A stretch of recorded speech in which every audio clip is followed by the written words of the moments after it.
Alors, bienvenue à la deuxième saison, la première émission de la deuxième saison du Cerveau dans le clos. Le but de l'émission, c'est d'arriver à sortir le cerveau du clos. Et pour ce faire, il y a moi, Georges Nicholson, ancien animateur de radio, et surtout Diane Lefort, qui est directrice générale du Centre d'entraide contact de Warwick depuis 2013. C'est également une diplômée en sciences sociales, en mobilisation et développement des communautés, en santé mentale et en techniques d'éducation spécialisée. Bien, bonjour, M. Nicholson. C'est beaucoup de choses que vous êtes.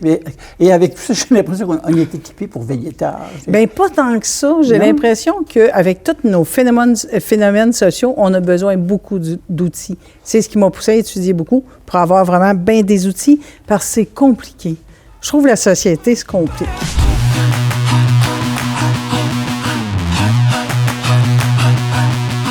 Moi, quand j'étais plus jeune, on se rend bien compte que quand même, il y a quelques années qui ont passé, j'ai toujours vu ce qu'on appelait les quêteux ou les bombes, ou enfin puis je leur donnais 25 cents, une pièce, dépendant. Puis, avec le temps, maintenant, je vais à Montréal, et là, par exemple, au métro Berry, il y en a 10 de chaque côté qui tendent la main, qui peuvent m'insulter ou me courir après si je leur donne rien. C'est arrivé la même chose. Enfin, il semble que le phénomène est généralisé, non seulement à travers la province, le Canada, mais le monde. L'itinérance est devenue une chose, un phénomène quasiment incontrôlable. Puis là, je me dis, mais Madame Lefort, comment est-ce qu'on est arrivé là? Je le sais pas, mais on va essayer de le trouver ensemble, puis de se questionner nous autres, puis de faire questionner aussi le public, à dire « Hey, on a besoin d'un temps d'arrêt, puis de questionnement là-dessus. » Si on en remonte, je veux pas remonter à l'histoire du temps, mais si on en remonte dans nos sociétés, avant, c'est vrai, on avait nos quêteux. Non, mais moi, je me souviens de l'époque où il y avait des bandes quêteux. On allait à la campagne, il y avait un banc de quêteux, on accueillait les gens, et on les invitait à table, on les faisait coucher dans la grange. Enfin, bon, autrement dit, il y avait une culture de l'inclusion de ce qui pouvait être comme à l'époque marginal. Oui. Aujourd'hui, il y en a tellement que si on faisait ça, Bien, je crois que c'est pas les mêmes phénomènes qui les amènent là. Avant, nos quêteux, on avait des problèmes de santé mentale, il y avait des orphelins qui étaient très, très rares, puis les communautés en prenaient vraiment soin. On était tissés serrés à l'époque. Maintenant, on est très, très individuel. On n'est pas tissés serrés. On veut que l'État-providence prenne soin des problèmes. Fait qu'on se décharge un petit brin de ça. Et la problématique ne vient plus juste de la santé mentale, vient de la toxicomanie, vient de la désaffiliation sociale. C'est beaucoup plus grand. Le phénomène est répandu. Vous dites, c'est plus seulement la santé mentale, mais les quêteux, les itinérants, on a un peu l'impression, puis corrigez-moi, mais historiquement, c'était comme des gens qui ne voulaient pas vivre dans la société. Autrement dit, ils ne voulaient pas être médecins, ils ne voulaient pas travailler, ils ne voulaient pas être attachés, ils ne voulaient pas avoir d'attache, de maison, de femme, de famille. Et c'est des gens qui choisissaient d'être à l'extérieur de la société. C'est l'impression que ça donne. Mais là, on parle plus... Oui, mais là, c'est pas de la santé mentale. C'est comme un choix de vie. Mais ça, c'est notre petit côté idéaliste de voir notre quêteux, de dire c'est notre coureur des bois, notre petit marginal qui veut être un peu à la gypsy puis se promener par... Le survenant, c'est en plein ça. Mais c'est pas ça le phénomène qui nous dérange présentement. C'est pas les marginaux qui disent moi, je suis un club trotteur puis je me promène, je fais des petits jobs ici et là.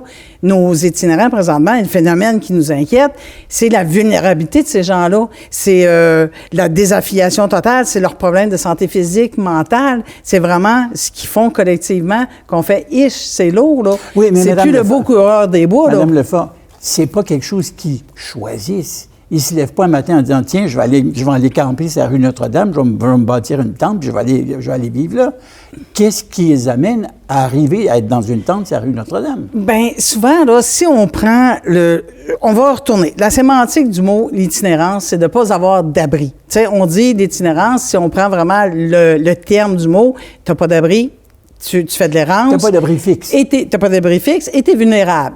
Fait que ça, fine, mais on en a dans plein de pays, là. Il y a plein de pays que les gens, on a juste à penser à l'Inde, il y a plein de millions de personnes qui n'ont pas d'abri, qui ont pas ça. Notre phénomène ici, pourquoi il est si alarmant, c'est qu'on a tous les filets sociaux et que nous, on est un pays, une province qui est vraiment industrialisée, puis on est dans l'Amérique du Nord, on a des filets sociaux, puis on fait « merde, go, ça se passe ». Pourquoi ça se passe? Mais pourquoi ça se passe, c'est que c'est multifactoriel. Il y a beaucoup de facteurs qui nous amènent à l'itinérance. OK, multifactoriel, donc il y a beaucoup de facteurs. Qui nous amènent. On peut avoir 1, 2 ou 3, 4 facteurs. J'essaie juste de comprendre comment ces gens-là se retrouvent là et comment on en arrive, nous, les citoyens normaux, whatever that means, qu'on en arrive à les craindre quasiment. Oui. C'est quoi les facteurs qui amènent une personne, une femme, un homme, à se retrouver là? Bien, je te dirais, c'est multifactoriel. Souvent, là, on ne vient pas tout au monde avec comme papa puis maman, là, monsieur le maire de chez Cascade. Des fois, on vient au monde puis on fait « Iche!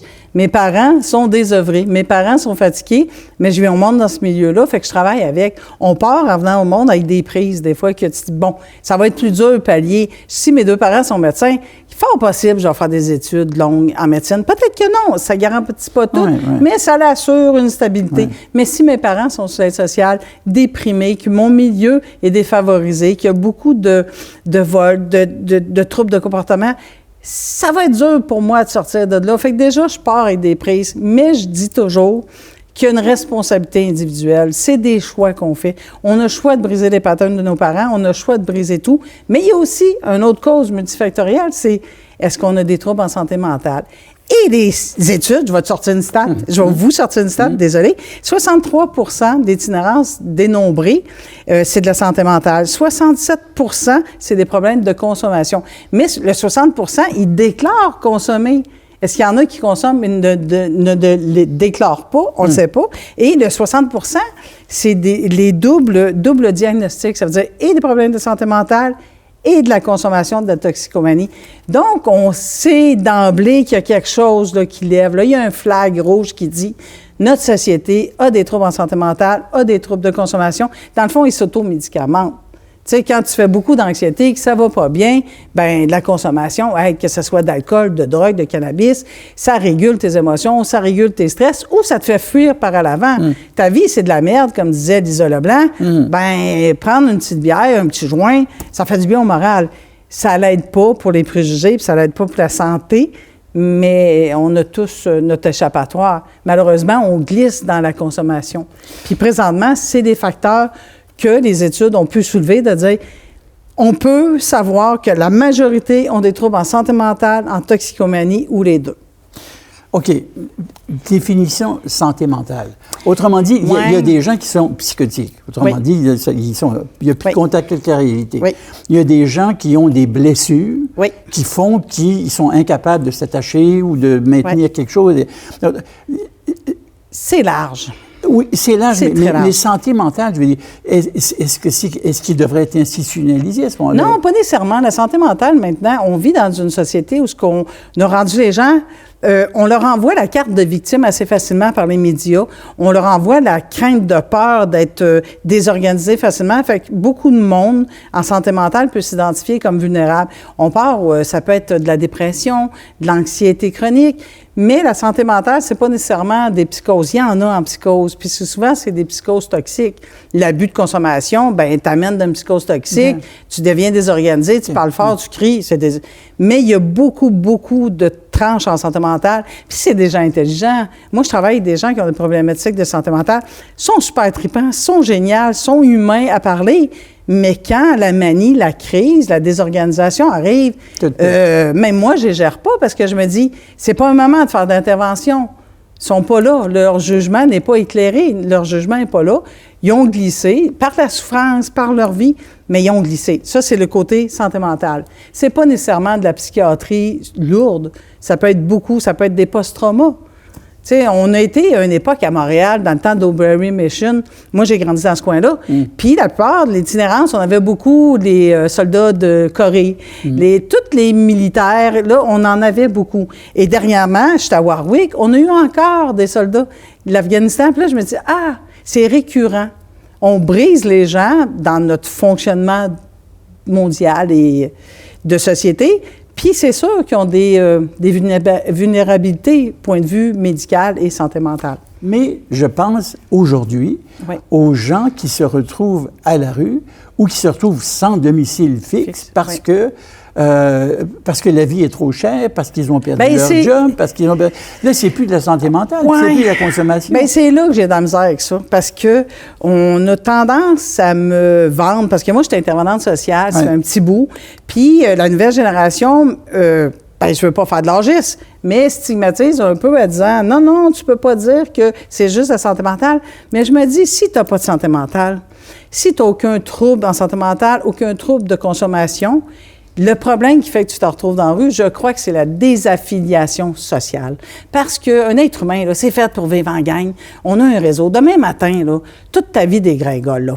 Pataf. Monsieur Nicholson va mal. Tu as un réseau. Tu as un réseau, pourquoi? Parce que tu ne l'as pas brûlé. Tu es encore affilié. Mais au bout d'un an, mon réseau, il est un peu plus de m'héberger. Bien, au bout d'un an, avec tous les filets sociaux qu'on a au Québec, d'après moi, tu vas reprendre le dessus. Sinon, tu as une maladie grave, contraignante, bien, on a de l'aide sociale, on a des filets, on a des services de transport, on a beaucoup de services de transport. Fait que quand moi, je me dis, il y a une majorité invisible, puis c'est des gens normaux, je me dis, ils doivent avoir de l'anxiété, ils doivent avoir des ruptures avec leur famille. Madame, là, j'ai un petit peu de misère.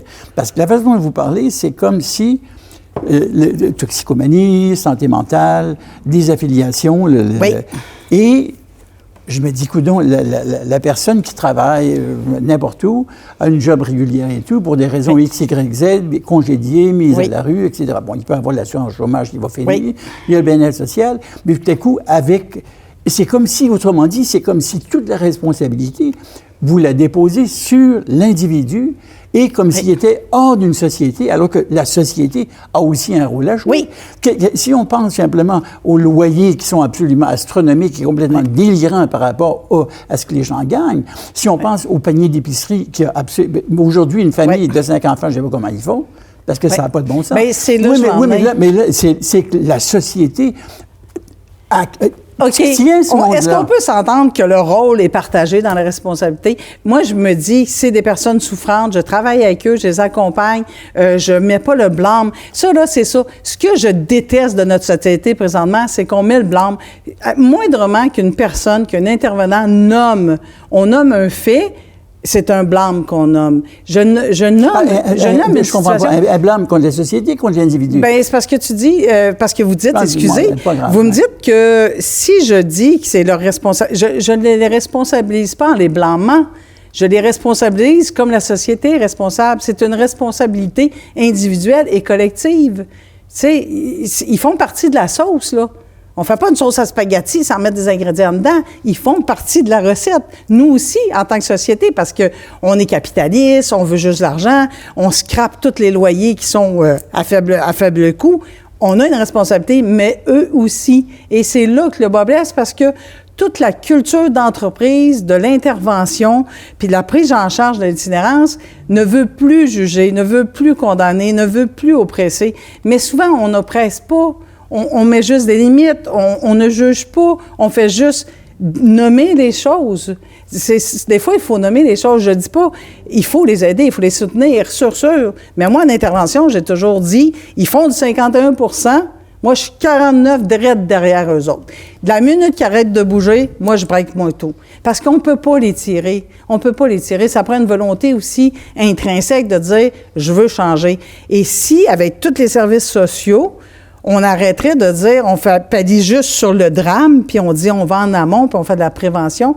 Peut-être qu'on pourrait beaucoup... C'est des personnes qui souffrent, 100% souffrent. Ce n'est pas un choix individuel, libre et éclairé. C'est ce qui m'écoeure de ce qu'on est en train de dire dans nos sociétés, que c'est un choix libre et éclairé. Puis là, on est en train de dire, wow, c'est pas tout du monde qui gèle.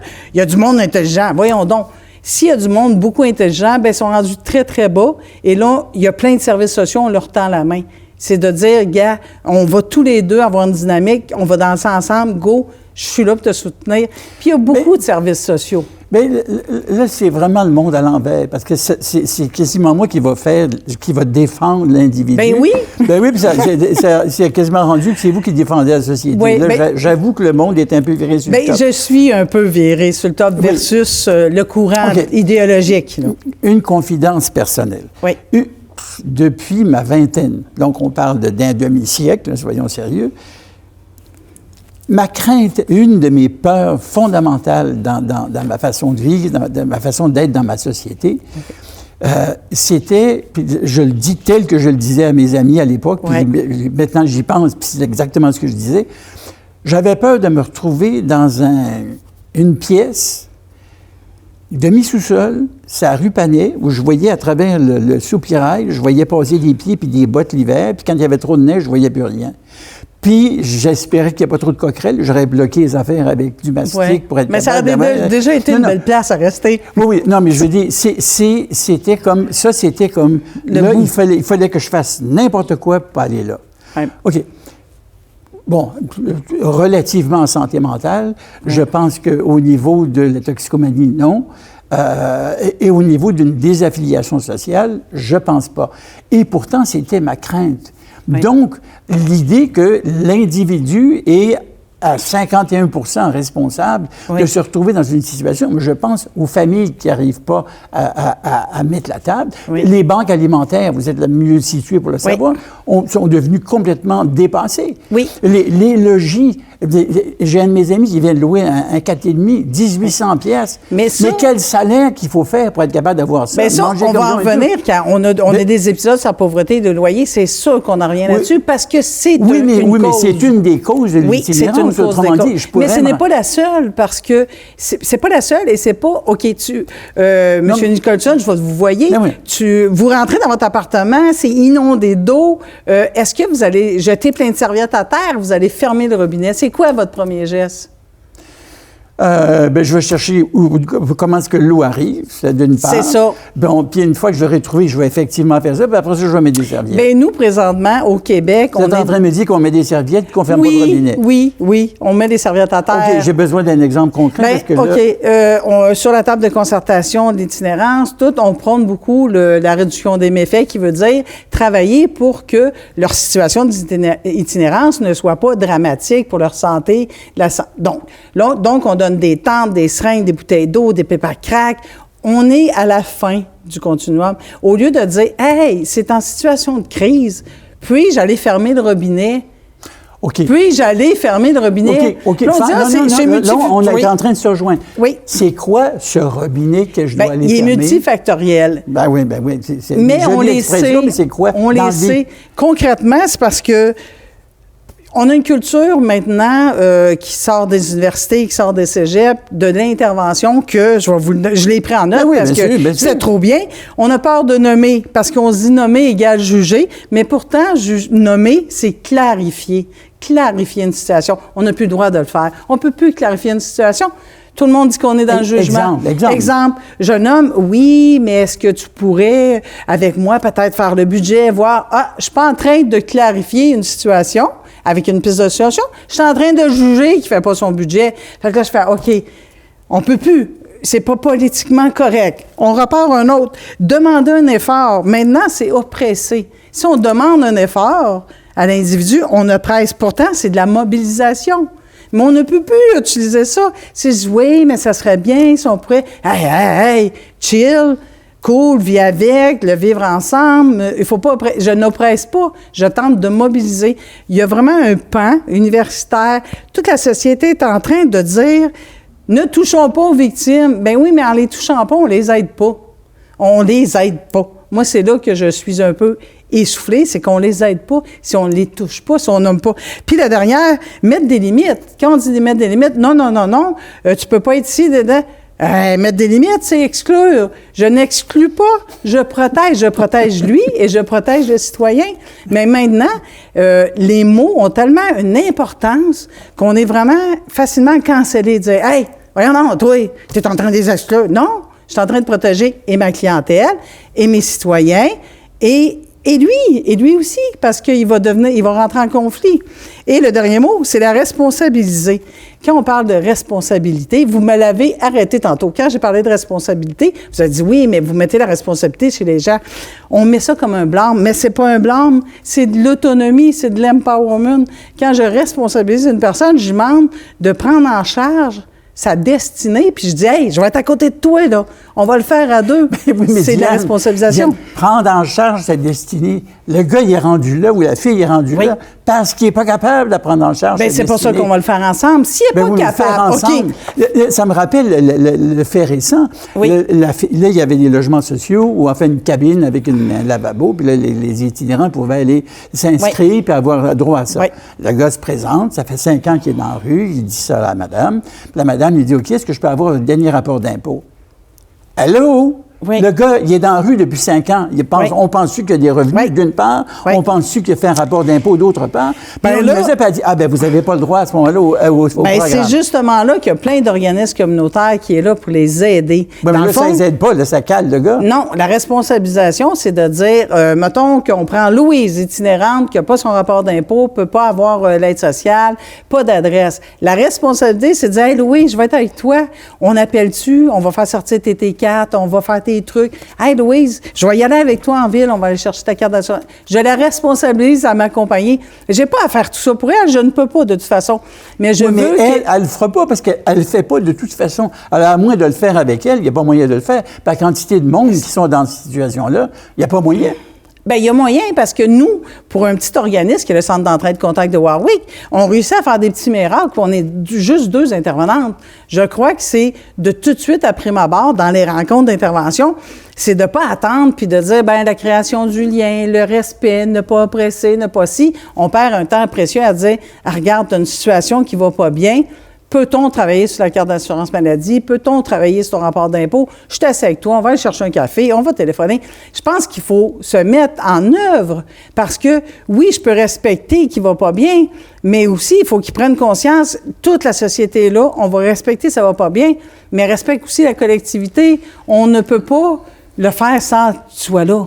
Puis comme tu dis, ils sont désœuvrés, désorganisés en souffrance. Là, on en revient sur le consentement libre et éclairé. Pourquoi qu'on peut pas je vais dire de quoi, là? Ne me jetez pas des pommes pourrites. Le Manitoba, la fameuse loi la loi 48, qui est la détention 72 heures. Le Manitoba a mis en place une loi qui dit, toute personne vraiment désorganisée, qui est en danger pour elle ou pour autrui, on va les garder en captivité 72 heures avec des soins, le temps que les effets de la consommation ou ces problèmes, ça diminue, puis qu'il soit un consentement libre et éclairé de dire « Non, je continue dans la rue, non, j'essaie de trouver des solutions. » Peu importe, on le calme. Puis après, ça, c'est très, très contesté. On dit « ça va à l'encontre des droits individuels. » Mais les droits individuels, c'est où qu'on a dit au monde que les droits individuels devaient primer sur les droits collectifs? Ça veut dire que sur 6 millions de personnes, chaque 6 millions de personnes a le droit, puis sa vérité, son opinion, c'est ça. On ne peut plus, ça n'a pas d'allure, on est des tours de Babel, on ne se comprendra plus. Bon. non, mais sérieusement, Diane, c'est le monde à l'envers. Moi, je pensais que ce serait moi qui serais à votre place, puis finalement, c'est moi qui suis obligé de prendre votre place. Mais il ne faut pas... Non, mais je me remets, moi. Oui, mais il ne faut pas que vous... ça c'est pas polarisé. Je suis aux 2 places. Je suis une personne pleine d'empathie qui est vraiment dans l'aide. J'aide des gens. J'ai une patience infinie dans le non-jugement. Mais je sais qu'on est en train de créer beaucoup d'intervenants qui ont une idéologie qui devient un absolu pur de ne pas oppresser, ne pas juger, ne pas mobiliser. Mais c'est triste. C'est comme si moi, je vois une personne désorganisée, désœuvrée, puis au lieu d'avoir dans ma face de dire « Ish, on peut-tu faire quelque chose? Qu'est-ce que t'en penses? » Je fais « Hey, cool, ça va bien? Ouais, je vais t'amener. Ouais, je t'amène un sleeping bag. Good, on se voit demain. » Je banalise son état, puis son état, c'est de la souffrance à 100%, c'est d'une tristesse. C'est triste, un itinérant. C'est triste savoir que quelqu'un se gèle le cul dehors. Mais moi, dans mon vouloir d'intervenante chill, je vais banaliser. Je vais faire « Ah oui, cool, oui, on se voit demain, puis je t'amène de l'eau, puis regarde, ta nouvelle pipe, elle craque, puis good, si jamais tu as besoin de quoi, tu m'appelles. » Je banalise un état. Je peux pas banaliser un état. Il faut que j'y envoie un reflet de dire « Ish, ta situation est triste. Peut-on faire de quoi? » Si je normalise cette situation, je suis en train de normaliser à grandeur du Québec que c'est un vivre ensemble, puis c'est un état normal. c'est le libre choix. Qui a choisi d'être itinérant, de dormir à moins 40? Il n'y en a pas un maudit qui a choisi ça. Mais dans la posture d'intervenant, c'est un libre choix. Faut pas froisser. Faut pas... Voyons donc, il se gèle le cul. Excusez-moi, là. Puis pourtant, si on trouve un chien, les pompiers vont se déplacer, puis c'est ça. Mais on est toujours à le droit individuel. On ne peut pas contraindre une personne à recevoir des soins ou des trucs. Mais la loi dit, si la personne est vraiment pas apte à prendre la décision et qui est en danger pour elle ou pour les autres, on peut le détenir. Tu arrives à l'hôpital, tu as un trouble respiratoire, tu n'es plus capable de parler, le cœur est en train de te péter, ça va mal, on te demande, Monsieur Nicholson, puis là, tu n'es pas là. Bon, on peut te détenir. 2 jours après, tu te réveilles un peu, mais tu es encore dans un vape, je peux te garder encore, dire non, vous sortez pas. Mais l'itinérance, on n'ose pas faire ça. Parce qu'on dit, ça doit être un choix libre et éclairé, puis si on le détient, c'est contre ses droits et sa volonté individuelle. Mais il est complètement pété, fatigué, épuisé, en souffrance.